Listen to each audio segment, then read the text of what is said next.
Pamilyar ka ba doon sa tanyag na Glicoman? Yun siya. Alam na siguro ng iba sa inyo na Pilipino pala siya.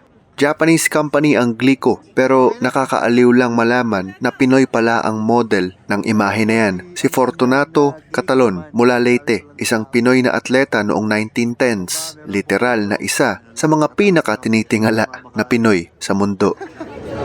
Sa totoo lang, loves, madami naman palang madaling spot para makipag-picture with Glicoman. Kaya nagtataka tuloy ako bakit sa TikTok ang daming sinasabi na this is the best spot to catch Glicoman. Kasi madaming tao, well, huwag kayo ma-intimidate. Kayang-kaya, ang dami. Ayun, boom, dami nila.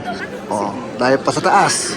So, okay, teka lang, si Dayon, ituto ko daw muna kay Dayon. Pero ang Glico pala is parang food company. Sila may gawa ng Pocky. Ito kasi ang ingay. Ayan naka-video siya sa Twice. Daming spot na pwede magpicturean with Glicoman.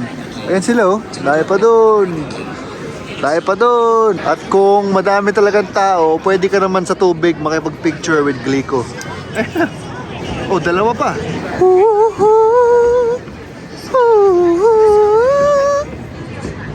Yung mga pinunta ni Russell dito.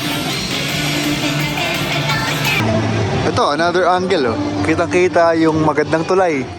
At syempre nakaka-curious din kung ano ang pakiramdam dyan sa Titanic ng Osaka. Kaya sinakyan namin ang trip nila, literally.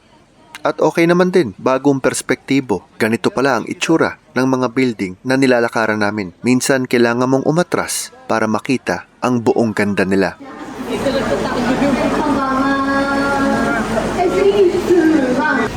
Grabe yung art sa building ba? At huling tingala sa kabayan natin na si Glicoman.